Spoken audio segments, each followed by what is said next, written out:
Apple and Samsung are scrapping in the courts yet again, and you know what that means. Top secret stuff aired in the open, giving us a fascinating insight into these tech giants' most jealously guarded plans.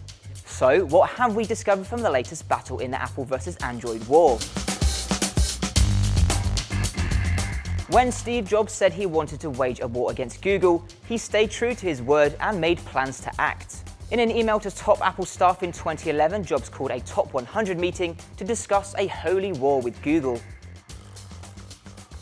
Samsung has done well out of Android, but sees the lack of control and rivals' adoption as weaknesses. This means that although Apple is public enemy number one for the company, it also sees HTC and Google as rivals. Samsung's documents reveal it's been struggling to keep on top of Android updates and would rather go with its own software. Apple would have us believe that it doesn't care about market share, but that's not quite true, is it? An internal slideshow about Apple's 2014 strategy said that consumers want what we don't have and emphasized the growth in larger, cheaper phones. Apple is now widely expected to launch a bigger iPhone in 2014. So much for Apple not caring about what the media says. When the Wall Street Journal said Apple has lost its cool to Samsung, Phil Schiller emailed Apple's ad agency saying, "We have a lot of work to do to turn this around."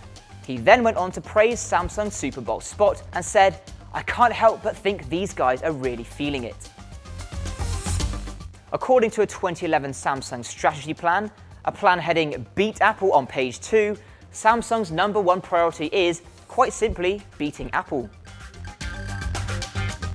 The rather excitingly named Android Project Software Functional Requirements Document version 0.91, July 2nd, 2006, reveals that Google was focusing all its attention on phones with buttons until the iPhone came along. One Steve Jobs boom later, and Android suddenly got all touchy. Many suspected that Samsung's claim that it sold 2 million Galaxy Tabs by the end of 2010 meant sold to retailers, not to customers. When pressed, Samsung refused to give a straight answer to this, but evidence obtained by Apple Insider shows that the truth is actually a lot sadder. Just 1 million sales up to June 2011. That's even less than the Nook. In the same email that mentioned the holy war with Google, Steve Jobs asks of Apple TV, "Where do we go from here? Apps, browser, magic wand?" We're assuming the wand was a potential product for Apple TV, rather than just sarcasm. If Apple wants to cause a stir at Samsung, it should leak news that the iPhone 7 will contain a unicorn, run on dilithium crystals, and include a metal detector. In Samsung's 2012 strategy plan, it described the then threat of the iPhone 5, which it predicted would include LTE, social networking, cloud integration, improved Siri, and consumer electronics integration. Somebody's been reading our rumor roundups. Multiple documents show that Samsung analysed Apple's software to improve its own offering, and show where Apple got it right and Samsung got it wrong.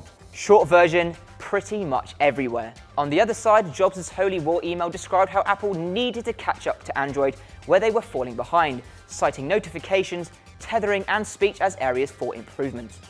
For more Apple versus Samsung fighting talk, keep it locked to TechRadar.com.